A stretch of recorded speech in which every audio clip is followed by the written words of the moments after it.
Douglas County is the second fastest growing county in Colorado, but its main water source is drying up. For the first time in decades, maybe ever, the city of Colorado Springs is having to carefully consider how much water we have when deciding whether to annex new land. The Southwest is in a 22-year drought. The main reservoirs on the Colorado River only a quarter full. These reservoirs are now being sucked dry by 40 million different straws. That's the number of people in booming western states who depend on the Colorado. The situation along the Colorado River is dire, and I'm not sure it's going to get better ever. Exactly how screwed are we? Those are just a few of the dozens, maybe hundreds of news reports about the Colorado River. Of course, it's a big one. But we're in the midst of pumping numerous rivers, lakes, and aquifers dry around the world. In this episode, we'll focus on the American Southwest as we talk with Gary Wockner, an expert who dares to tell the full truth. Cities and states in the Southwest suffer from moderate to severe growth addiction. And when you couple that with an increasingly hot and dry climate, left untreated, the condition could be fatal. Who are you going to call? Calling, calling, calling, calling, calling, calling. Call a growth buster. Whoa, whoa, whoa. Thanks for calling. You're listening to the Growth Busters podcast. The costs of growth are killing us, literally. Yes. So on this podcast, we talk about limits to growth and ecological overshoot. Which we're in. And that's driven by overpopulation, overconsumption, and our addiction to economic growth. I'm Stephanie Gardner, environmental law and policy fanatic and sustainable energy pro. And I'm Dave Gardner, director of the documentary Growth Busters, Hooked on Growth. Beautiful lives on a healthy planet. That's what we're after. And if you are too, please follow this podcast and share it with everyone you know, the growth afflicted and especially the growth addicted. Get them into a 12-step program. So Gary, you have a pretty impressive history of water advocacy, years and years and years. I don't know how far back it goes. When did you start? It's been about 20 years of directly involved in water advocacy, and really river protection is what I would say I am more than anything. It's a good way to put it. Yeah. So you're the author of several books: River Warrior, Fighting to Protect the World's Rivers, Come Back Wolves, Pulse of the River, and several others. You founded and continue to be active with Save the Colorado and Save the Pooter. You also work globally as an advocate and consultant for protection of rivers. Impressively, you're the director of the Colorado River chapter of CASI, the Center for the Advancement of the Steady State Economy. You participated in staving off fracking activity in Fort Collins, Colorado.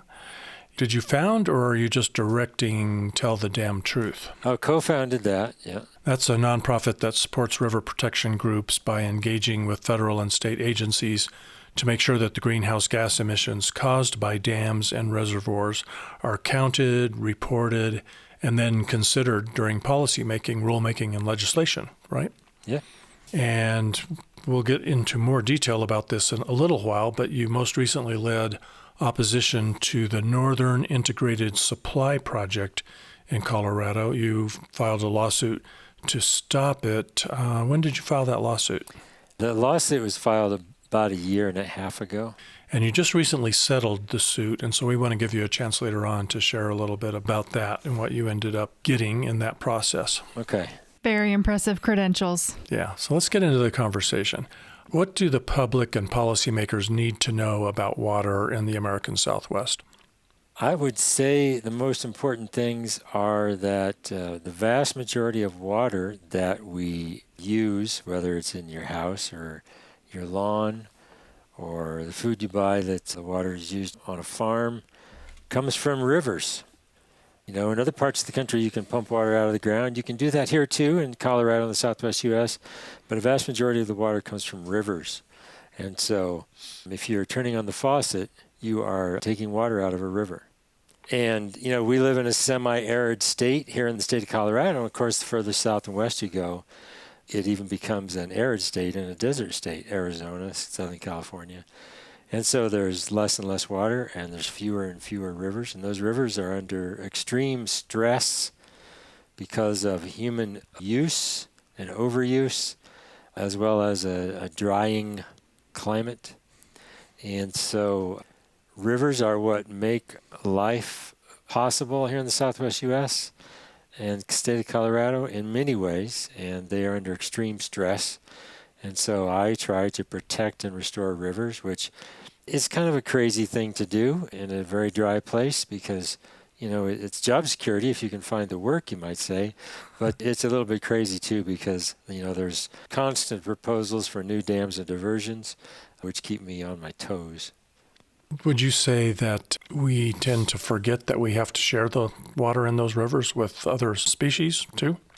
Oh, absolutely. Most members of the public probably don't even know that the water comes from rivers. And despite their water utility trying to educate them about that, they don't know. And then, of course, we share the rivers with all the other critters that depend on it for survival. And so that's not just wildlife walking around on the ground. That is also aquatic species, fish and all sorts of critters, as well as, what we call riparian species, all the plant species that grow along rivers. And so, in the state of Colorado, if you get in an airplane and you're flying out of DIA, you'll see a green corridor and going in all sorts of directions. And those green corridors are rivers flowing across the landscape. Those are what people use to survive, but also non-human species, including plant and animal species. So we share it all.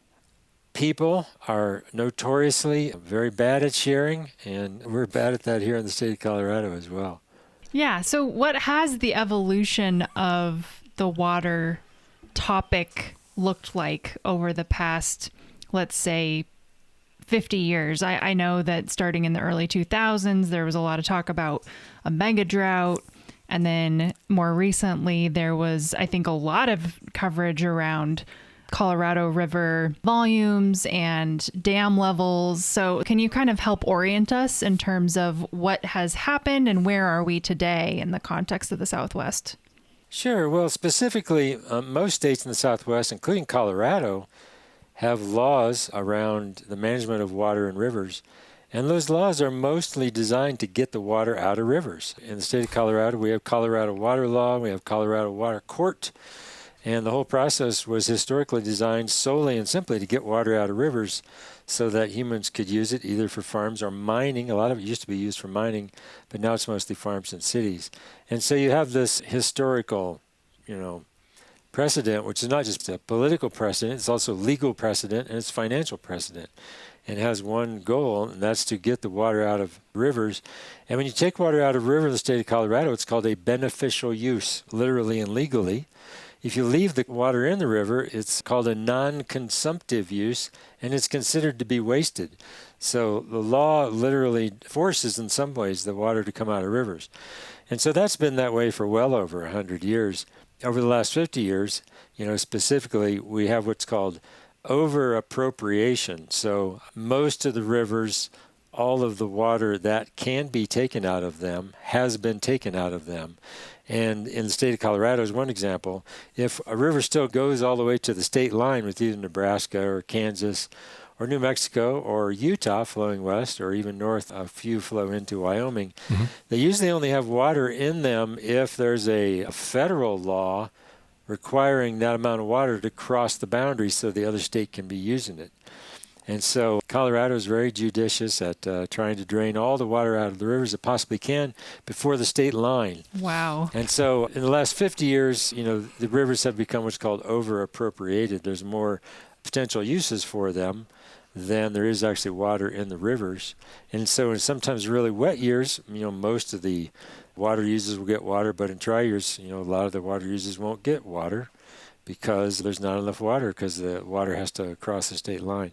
So in the last 20 years, back to your second part of your question, Stephanie, 25 years, there has been, what we call a mega drought in the Southwest United States, especially in the Colorado River Basin. And there's also been increasing use of water. And so those two things have collided to create this, management, political and legal and financial chaos around the entire Colorado River system, which is ongoing right now. And you probably just saw an article in the Denver Post about it, about how all the states are trying to negotiate an agreement. They're farther apart from possible than they could be or should be, and the federal government might have to jump in and make everybody mad, or they could just end up in a big fight with each other and go to the Supreme Court, and the court has to decide. So, that kind of just ongoing chaos continues to ramble around the state of Colorado and the southwest United States, and it's only getting worse because there's less water, there's more people, and there's more arguments over about how the water is going to get used.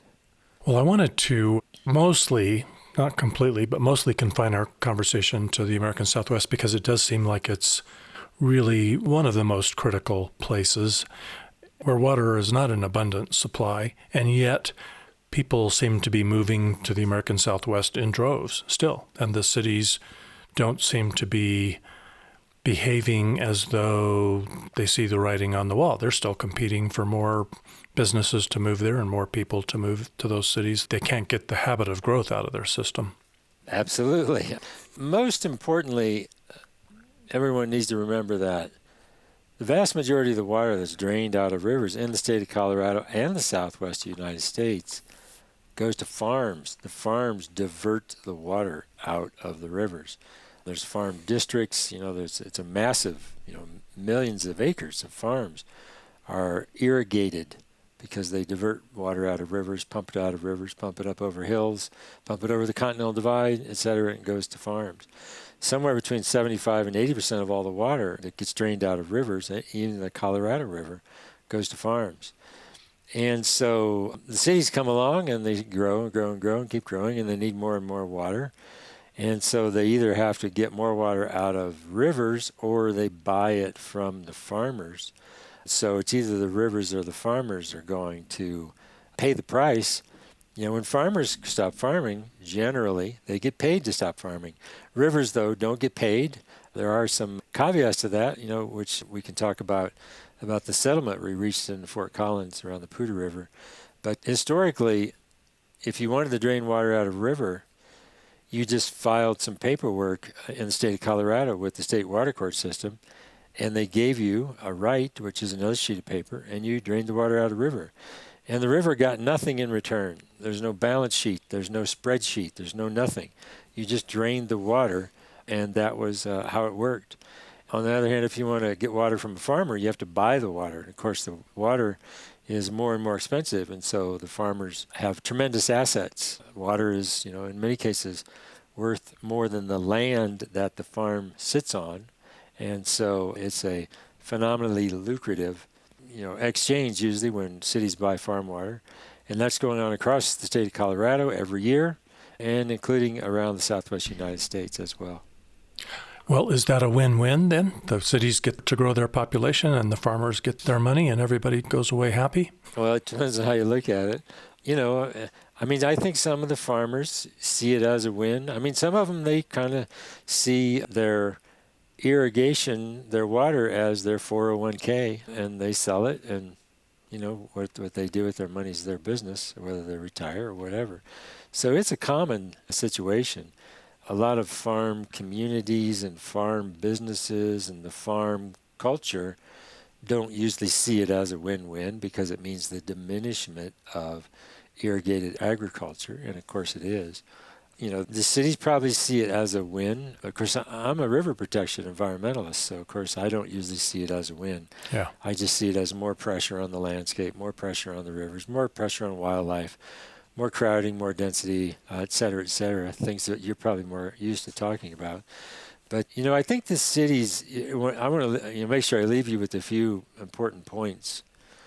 Growth in the state of Colorado and really across the southwest United States, and really in many ways in the United States, but especially here in Colorado, it's almost like an artificial intelligence. I would say it's like baked into the entire political apparatus. And so do the cities see it as a win? Yes, to the extent that they're conscious beings. Yeah. But mostly it's just like the growth machine, which I often call it. It just exists to grow. It doesn't really know anything else. And it's baked into the entire political apparatus. And so that's what it does. It is very much like an artificial intelligence, I think, that we've gotten so used to we don't question anymore. Of course, I'm not a young fella, and so I grew up, in the 70s and 80s and kind of a different world than we have now, different in the state of Colorado as well. But, environmentalists back then used to commonly talk about growth and population growth, which, you never really see environmental groups do nowadays. There's very few that actually do that.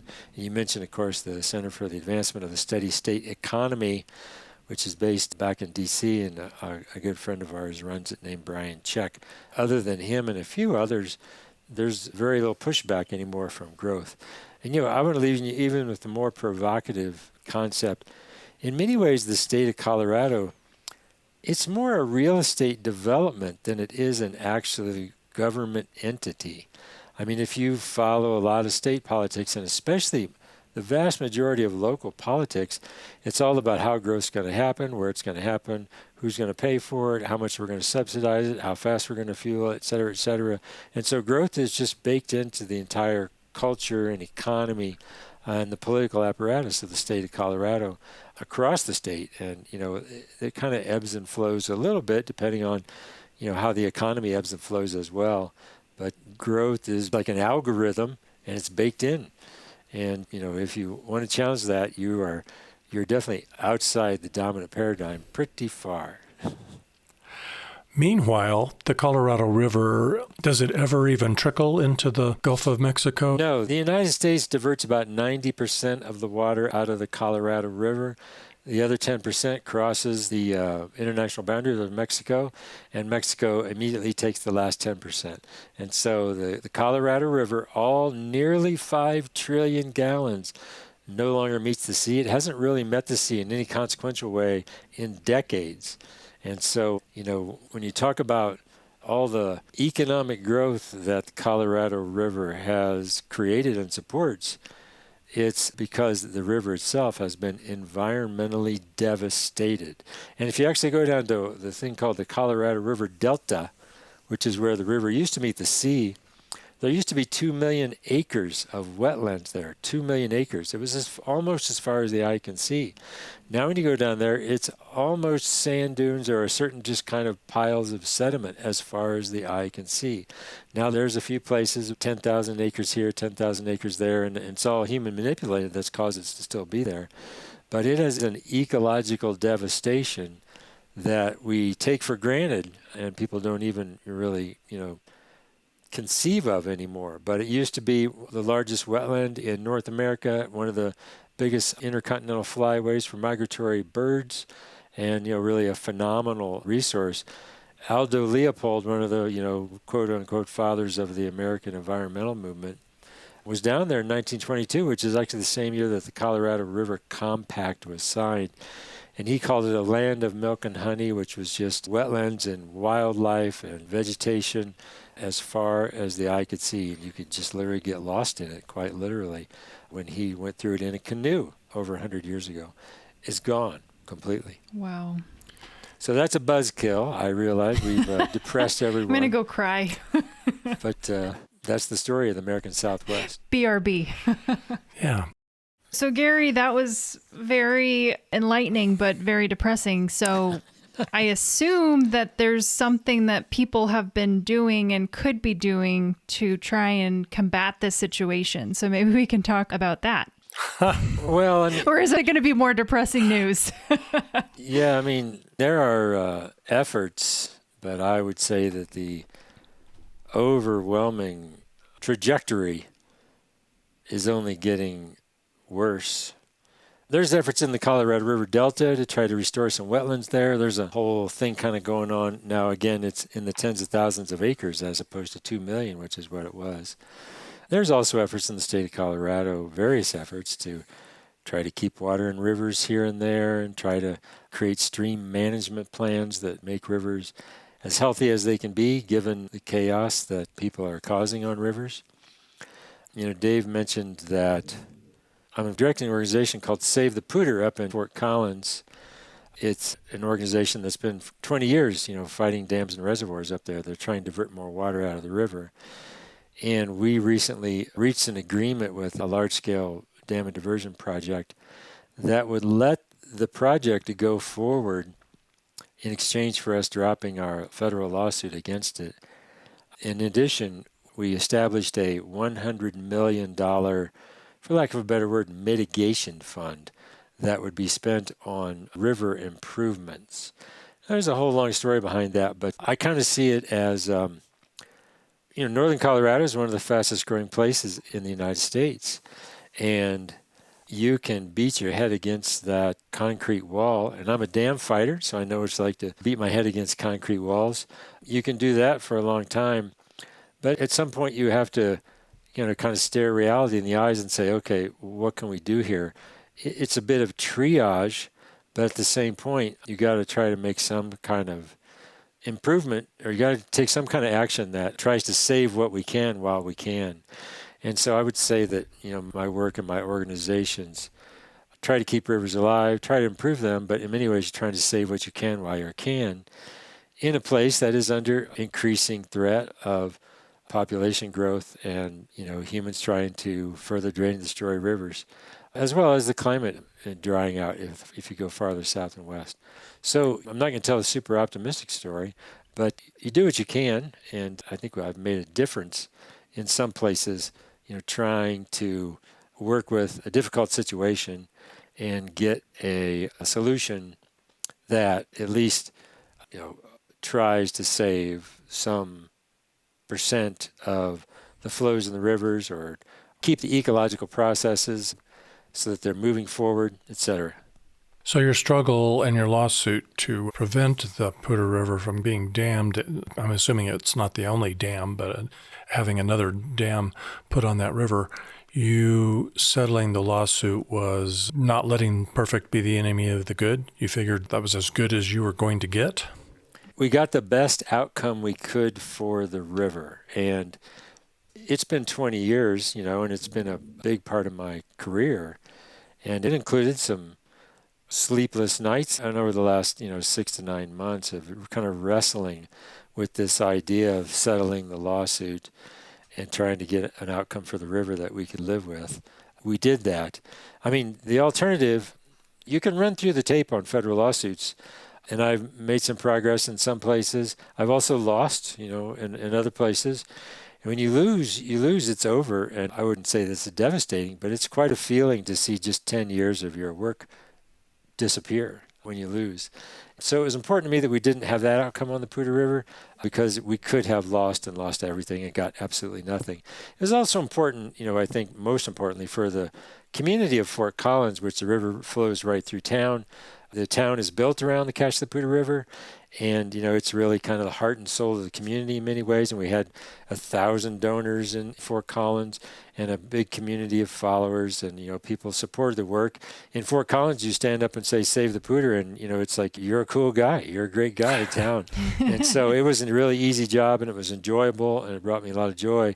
And so I think it was important for just the community itself that we got the best outcome we could get for the river. And we had something to show for that. 20 years. It was a 20-year-long battle. So we really wanted something to show for it that the community could at least say, well, we got something out of this, and it could actually improve the river if the money is spent wisely. And there's a long story about how to spend money wisely, but $100 million is a lot of money, and there may be more that, gets joined with that, through other philanthropic endeavors, et cetera. But at least provide some optimism and a kind of hope. And now there's a team of people. I'm not one of the members of the team on purpose, but there's a team of 6 people who are going to be working hard deciding how the money gets spent to try to, mitigate the damage caused by all the dams and diversions and hopefully help improve the river. Now, some people might think that you dam a river and that's great for economic growth and meeting the needs of people, and it's only going to disappoint some tree huggers who are crying tears over some critters, and that's what do you call that? Collateral damage. That's just a necessary loss.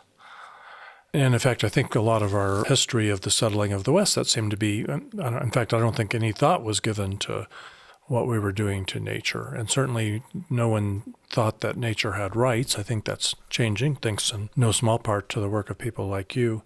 That's bad enough that we're ravaging nature, but also we can't just keep building bigger dams. You look at the Colorado and what's going on in the two biggest reservoirs. I think they're the two biggest reservoirs in the country, aren't they? Lake Mead and Lake Powell? Yeah, Mead and Powell are the two biggest reservoirs in the United States. I want to go back just a second to, something Stephanie brought up about over the last 50 years. It's true that the water development, schemes, whatever you want to call them, have escalated. It's also true at the same time in the state of Colorado and the southwest United States, we've seen a dramatic demographic shift. Now, we can also talk about, how the demographic shift is more people, but it's also changed the culture. There's really, I would call a new West versus an old West phenomenon that's happened in the western United States, and especially the state of Colorado, where the new West is younger people. They appreciate nature. They want to be out in nature much more.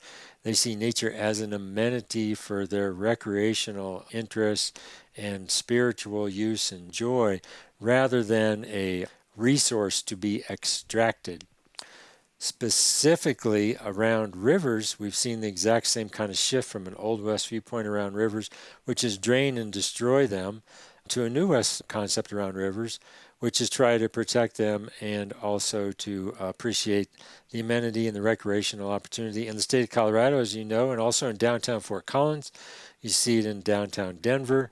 There is a whitewater park, and you have one, of course, upstream from you there on the Arkansas River in Salida. And there's quite a few whitewater parks around the state of Colorado.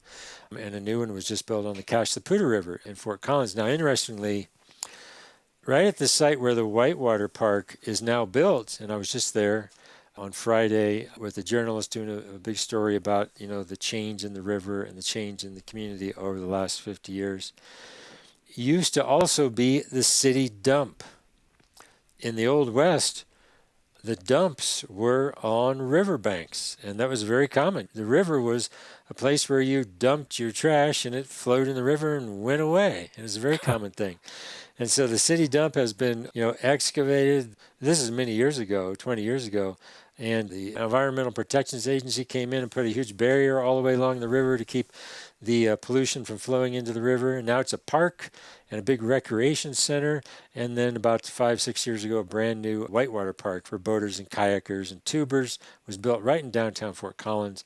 And so it's a really classic example. Hey, I'm being more optimistic now, Stephanie. See, Thank goodness. Yeah, it's a classic example of kind of the new West, the demographic shift, which is towards appreciating nature, recreating in nature, finding spiritual joy in nature, as opposed to the Old West, which was more solely and simply about extracting resources and getting money for those.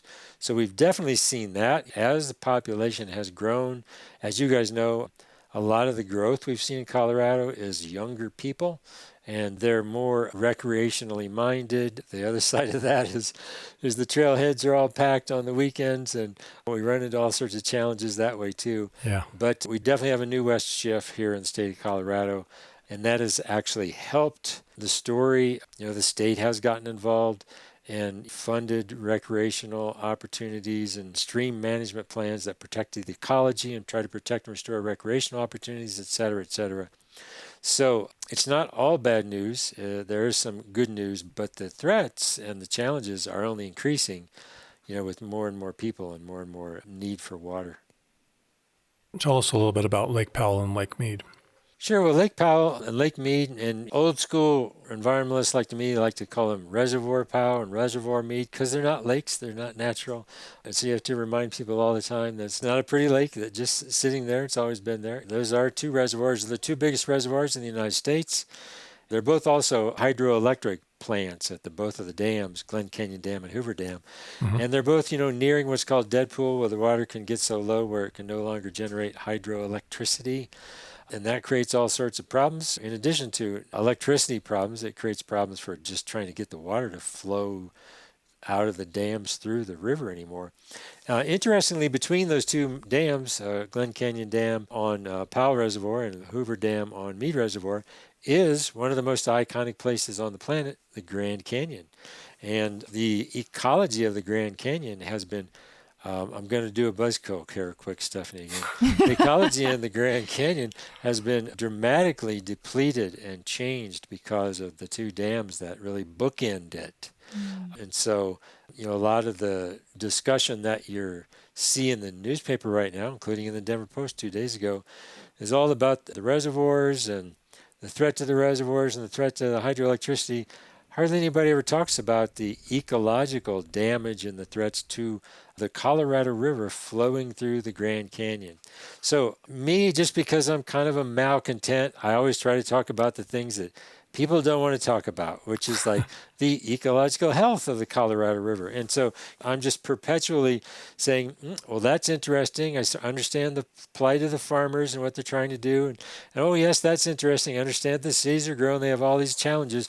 But what about the ecological health of the river itself that we have drained and depleted and continues to be on life support as well? And so, that's the kind of story that I always bring to the table. And that's why when I walk into a room, people, usually they don't invite me into the room, or they just like, uh-oh. They're like, oh, here he comes again. And we're just going to have to listen to him go on and on about the ecology of the river and et cetera, et cetera. But that's my job. That's my story, and I'm sticking to it. Well, we need your voice, Gary. Yeah. Well, Gary, you're a conservationist and a river protector and a ecologist in so many ways. So I know that the three of us know that we live on a planet that can't sustainably support 8 billion and growing human numbers, that the real number of humans on the earth need to be closer to 2 billion or probably even less than that. So globally, we don't need more people, we need fewer people. But let's just talk about the American Southwest. Isn't it true, would you say it's true today that there already are more people in the Southwest United States than at least the river, the water systems can support? Well, if you factor in that the river has been 100% drained, you could say that we're way beyond so-called carrying capacity of the landscape. Yeah. Now, I brought up previously that the vast majority of the water goes out in irrigated farms. So it starts to get really kind of convoluted to talk about carrying capacity, because the water comes out of the rivers, diverted out of the rivers, pumped out of the rivers, drained out of the river, etc. And it goes to all these farms, and the farms, create food for us and food for cows. Of course, we eat the cows after they make the cows. And the food is shipped all over the United States and in some ways shipped all over the planet. And so, it's common that irrigated agriculture will grow hay, and hay will feed the cattle, and the cattle get raised in a massive feedlot, and the feedlot once every 2 days or whatever will ship 20 trucks of cattle to the slaughterhouse, and the slaughterhouse will slaughter the cattle and cut them up into little 1-pound chunks of ground beef. They'll freeze them and ship them all over the planet. And so the concept of carrying capacity gets I would just say convoluted, and how you actually count carrying capacity is interesting. What that means, I don't know. But, there are plenty of people, including John Wesley Powell, who Powell Reservoir is named after, who's one of the original, dudes who scouted the American West and went down the Colorado. And he has a famous statement, which I'm not going to say correctly, but it was basically like, you can't put people where people weren't meant to be. I mean, it's a very arid landscape. And so we were able to put people here, obviously, because we drained and destroyed all the rivers. And so you can keep putting more and more people if you just want to exchange farms for cities. And then you have to find somewhere else to grow food. So, the whole thing is so convoluted and kind of, polluted, if you will, of the concept of carrying capacity that's kind of hard to talk about it, I think, in a biological sense. But you can certainly talk about, ecological carrying capacity. In other words, is the ecology of the river remotely healthy, and can you keep making demands on it? I would say that it isn't. You can also talk about the social carrying capacity of humans, and that even gets more interesting and provocative. Are we just packing ourselves so tightly in that people don't want to live here anymore? I mean, in many ways, I think here in the state of Colorado, we're kind of seeing what originally happened in California, especially the Los Angeles basin, over the last, 50 years, it just got more and more crowded and more dense. And then people started leaving because it got so expensive, it got so crowded, it became a not nice place to live. And then, there was another story, and I think it was just in the Denver Post 2 weeks ago or 10 days ago. There are still more people moving into Colorado than are moving out of Colorado, but just barely. People are increasingly, fleeing the state because they don't like it anymore. It either got too expensive or it just became too crowded, or, also what comes along with the demographic shift are like cultural shifts. And, sometimes the people who were here before don't like that anymore. I'm rambling a little bit, but, the concept of carrying capacity is a tough one. And you can look at it from a variety of ways: biological, ecological, social. But, I think we definitely don't accept that the Earth has limits, let alone the United States has limits, let alone the state of Colorado has limits. As I said, I don't really see this as like a failing of people as much as it is like just this capitalist growth mindset is really what I call an artificial intelligence. It's baked into the economic and political system, and it's just sort of on autopilot, and it just keeps charging forward. Hard to get out of that. Very hard to get out of that, yeah. Well, I have two more topics that I would really love to touch on. Okay. I doubt either of these is going to take us into a positive, happy feeling direction. That's good, because we do not insist on on having a Pollyanna podcast. True. We were about telling the truth here, aren't we? So One of them is conservation measures. Do they work? Do they have the potential to work? What's kind of been the experience of that? I think people probably have heard of Las Vegas eliminating lawns, and I grew up, in Colorado Springs with you can only water certain days of the week, certain times of the day, and that can kind of go up and down depending on snowpack. And that's the second topic is snowpack. And what is the sort of long-term future for just there being water given some of the climate trends and changes that we're seeing? Well, let me say a few things about water conservation. It does work, and it's very effective. What does it get you? Water conservation primarily allows you to stretch water thinner across the landscape. And so if you invest in conservation, you allow more people to use the same amount of water. So you allow more houses and subdivisions and shopping malls to be built with the same amount of water. Now, back to Dave's question, is that a good thing or is that not a good thing?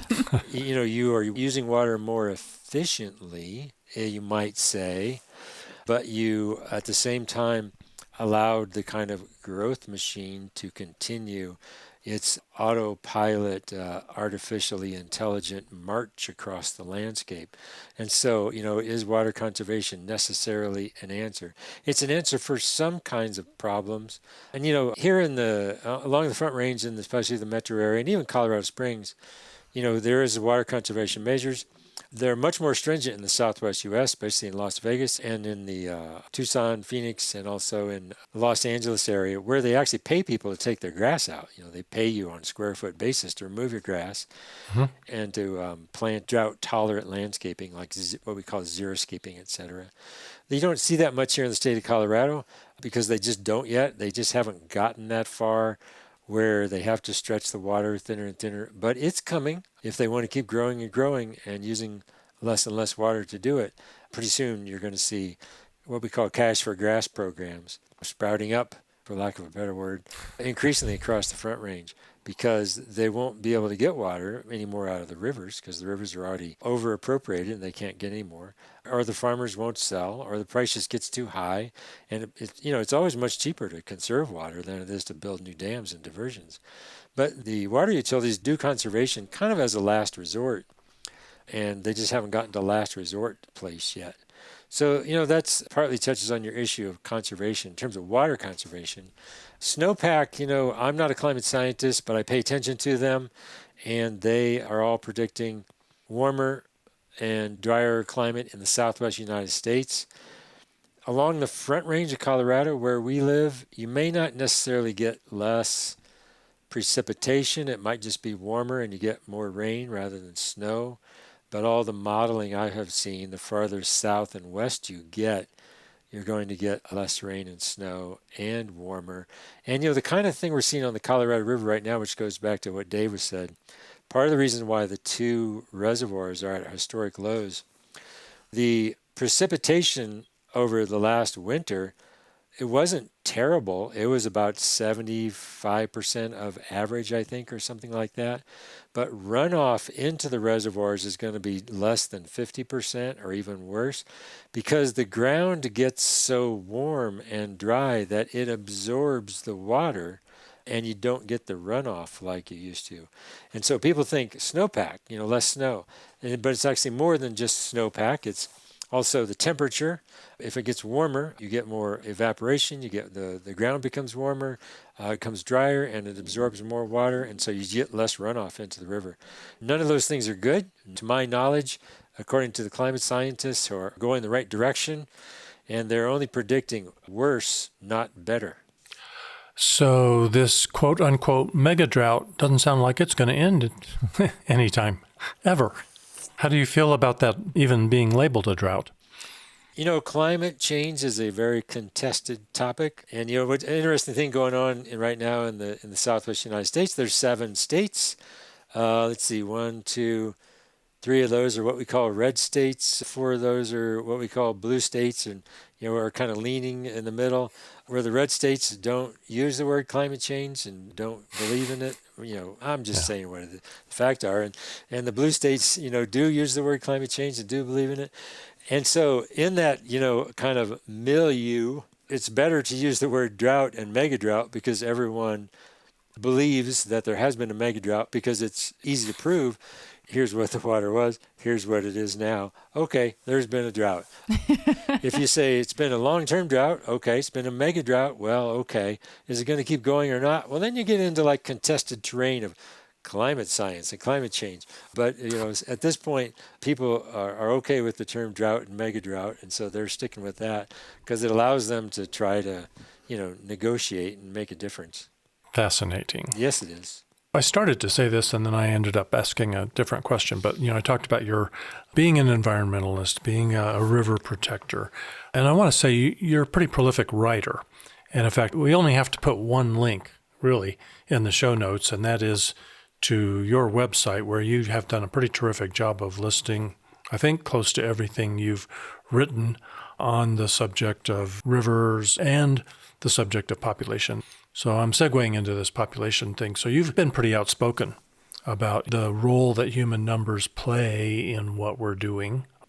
And I think you've also been outspoken about the fact that very few people in the environmental movement have been comfortable talking about population, at least in the last 30 years. How has that been received? What's been your experience with that? Yeah, I'll tell a quick story. I think it was about 2019, 2020. I actually had a podcast like this one. It was on EarthX. EarthX is based out of Dallas, and there's a kind of a famous, wealthy guy who runs it. It's called Trammell Crow, and it's a TV station. And I had a TV show for a year, and it was called Overcoming Overshoot. Yeah. And I was very excited when it started because it was based on a very famous book by a colleague of mine named Tom Butler. It was all about overpopulation, overpollution, overshoot. And so it was exciting to me that I was going to, have this TV show on EarthX. They're kind of a national platform, so to speak. And we had 12 episodes over a year. I think it was 12 or 13. And I had a lot of leaders of the environmental community on the show as guests, just like you're having me on the show here as a guest. And some very consequential journalists who write for the New York Times, et cetera, et cetera. And I was very excited about it because I was talking about the root cause, which is growth and population growth, right? And I was like, okay, this is it. I'm at this state in my career where I'm going to start talking about root causes. And I thought, this is going to be great. I'm going to get more followers and I'm going to become an influencer like my good friend Dave Gardner on Growth Busters. Well, fascinatingly, the exact opposite happened. I was telling the story that basically, most people in the environmental community don't want to hear and don't want to talk about and don't want to watch podcasts about. Nothing personal, against the work you're doing. But it was an interesting thing where you thought, maybe your followers and your influence would grow, and the opposite happened. And even to the point where, if you talk about population, it's a very difficult political environment to talk about population. I meant that, the growth machine is baked into the political, system here in Colorado as much as anywhere. And it doesn't matter which political party you're on, et cetera, they're all kind of pro-growth. And so if you're against growth, you're a strange person. Among other names you might be called, you would definitely be called a strange person. I was talking about things that the environmental community didn't want to talk about. Now I'm gonna just add to that a very important point. And I'm going to pause and sound dramatic at the same time. When you run public opinion polls, professional public opinion polls in the United States and here in Colorado, and one was run back in 2020, I believe, the majority of the public agrees with us that they do not want more growth and they want growth to slow. There was a very consequential poll by Rasmussen Reports, which is a famous national political pollster. Mm-hmm. And depending on how the questions were asked and what the question was, it was between 65% and 90% of the people, and a perfectly scientific randomized poll, between 65% and 90% of the people, of the respondents, wanted growth to be slower or didn't want growth at all in the state of Colorado. And so while, fascinatingly, the growth machine is baked into the political, artificially intelligent algorithm, the vast majority of people, certainly a strong majority, and in many ways a vast majority of people, don't want it. They don't want the traffic. They don't want the congestion. They don't want standing in lines. They don't want to have to, sit in a traffic jam for 3 hours to get to up I-70 to go skiing. Or they, have to take shuttle buses everywhere because you can't drive your car anymore. Or just the dramatic rising costs of housing, etc. And if you ask them, questions about protecting rivers and protecting landscapes, protecting wildlife, and protecting the ecological health, they're also very positive and in tune with those things. So, I just want to go back, and I may have deviated somewhat off your question, but the reason why I actually like this concept, which we hear about all the time, is artificial intelligence and algorithms. I believe growth has become an algorithm. It's like an artificial intelligence. It's baked into the political, the legal, and the financial economic structure to the point where people don't want it. It doesn't serve the purposes that we want it to serve, and we're just sort of stuck on this, train going down the tracks. And so it's a fascinating time, which really kind of congealed, to me around when that really, serious professional poll came out, and I had this TV show at the same time, and you're just telling stories that they're not being marketed because no advertisers want to tell a story about the problems of growth because, of course, products depend on growth, right? And so you're telling like an anti-story. And so I apologize that I'm digging in deep here, but I really like this concept. And I'm going to add one more point to it. I like this concept of the algorithm and the artificial intelligence and how it's really kind of taken over the economic system and the political system. Because about a decade ago, I realized that I wasn't fighting people. When I fight an agency like Denver Water or Northern Water or the city of Fort Collins or the city of Colorado Springs, I'm in dam battles with the city of Colorado Springs where you guys are from. Of course there are people working there, and of course they're nice people, but that whole agency and the structure doesn't act like a person. They don't feel things. They don't internalize things. They're very much like robots. It's baked into their structure. Growth, do whatever you need to do to keep growing, and that's what we do. And that's what the votes on the city councils do. That's what, therefore, the Colorado Springs water utility is told to do. And they go out and they buy more water rights or appropriate more water rights, and they're trying to build, 2 or 3 dams right now that I'm in various stages of battle with. what I realized, in order to be successful and also to be a happy, joyful person and semi-sane, I have to behave like a robot myself. And so I stopped internalizing a lot of these fights, and I just sort of started doing and saying what needed to happen. And so I'm in all these various lawsuits and various permitting processes. We put comments in. And if you look at me, I think I'm a fairly joyful, happy person. I'm 64 years old. I'm not burnt out at all. I wake up every day. I get exercise. I feel good about what I'm trying to do. You win, lose, or draw. I like to sleep well, and I try to make a difference. It's because I had to start behaving like the thing, literally it's a thing, that I was up against. And again, it is a kind of artificial intelligence. It's like a robot. And, I think once you sort of flip into that mindset, it becomes, a different sort of battle that we're in, and becomes a different, concept of like how you, wage war in that battle.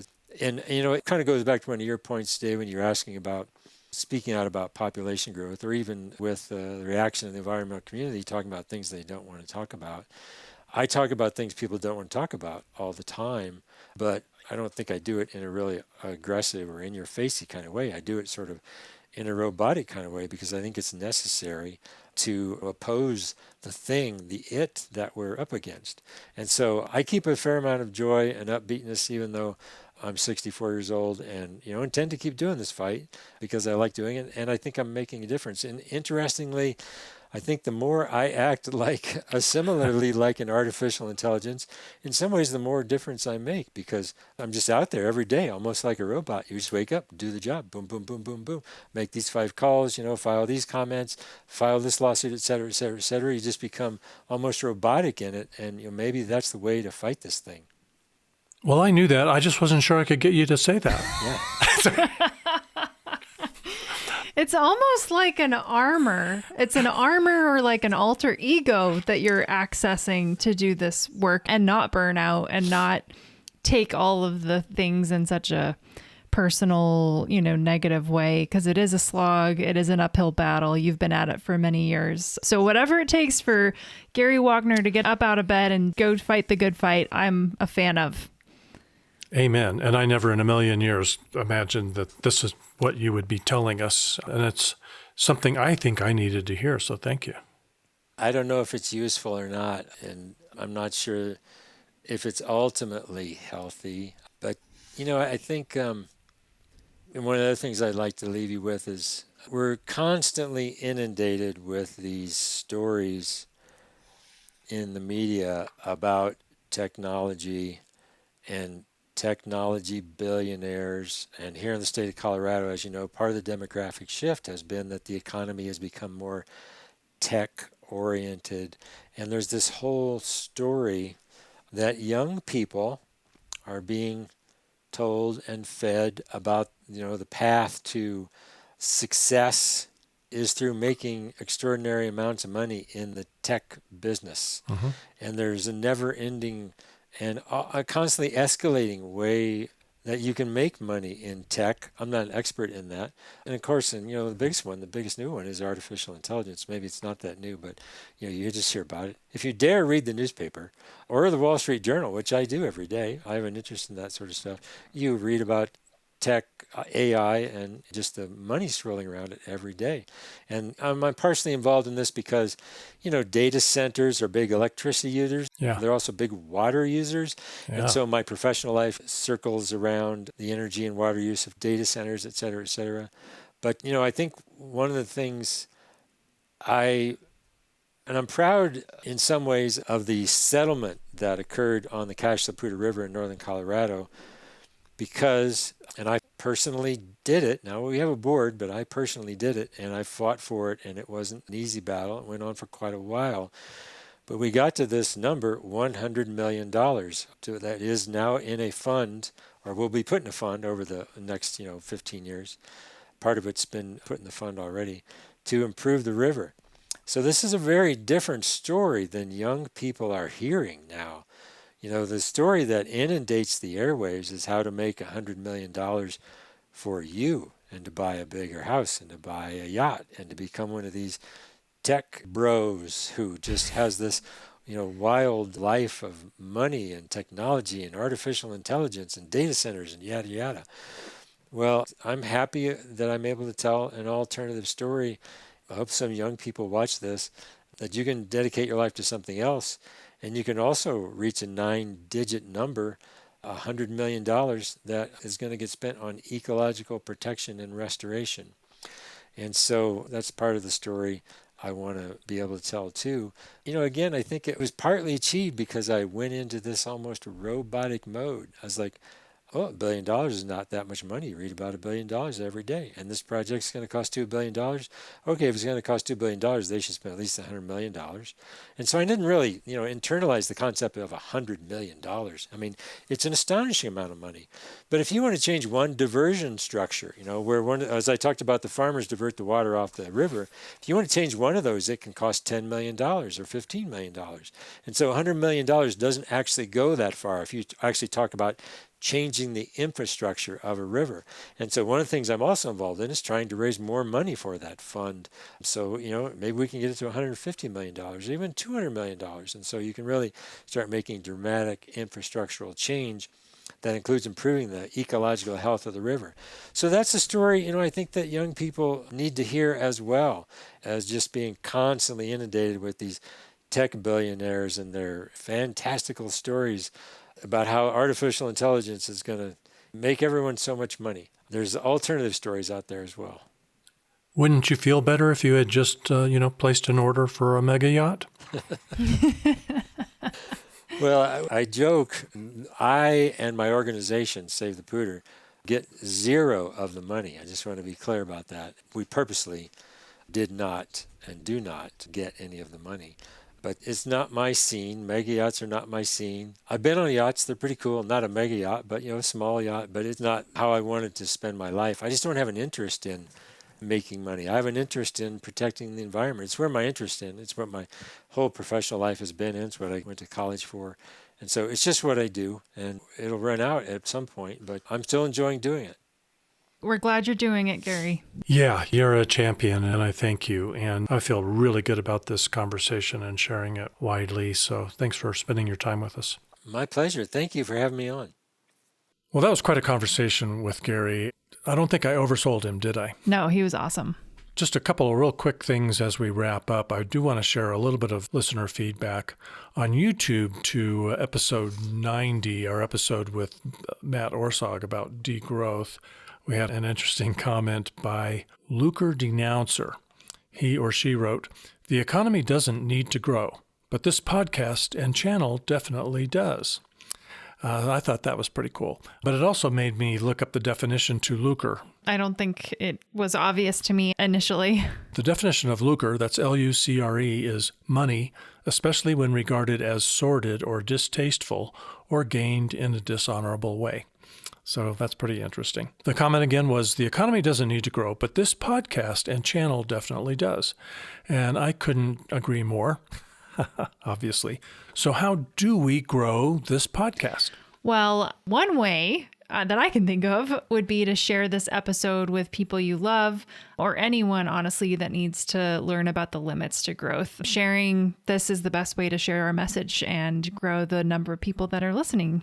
Clearly, you could share it with your mayor, your governor, U.S. or state representative or senator, or if you're somewhere else outside the U.S., your prime minister, president, journalists. There are so many people who really need to, really wise up about limits to growth. So share with them. Yep. And also don't forget to subscribe or follow the podcast on your podcast app of choice, as well as on YouTube. And that way you won't miss any future episodes. Yeah. And follow Growthbusters on Facebook and Blue Sky, and Growth Busting on Instagram. And those are places you can like our posts and share them as well. Also, don't forget to click the donate button at growthbusters.org.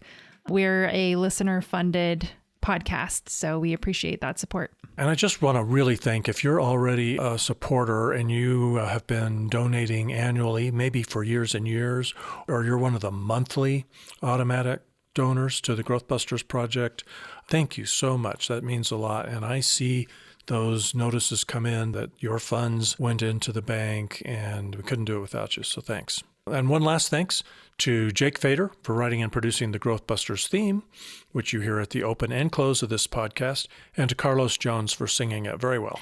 Thanks for listening, sharing, and doing your part. We've got a planet to save.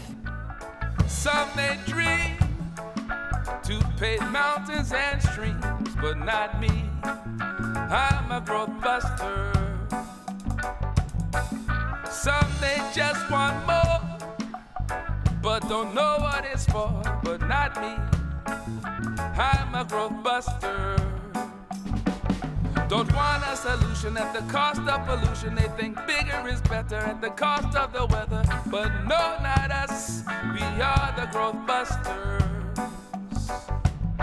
Calling, calling, calling.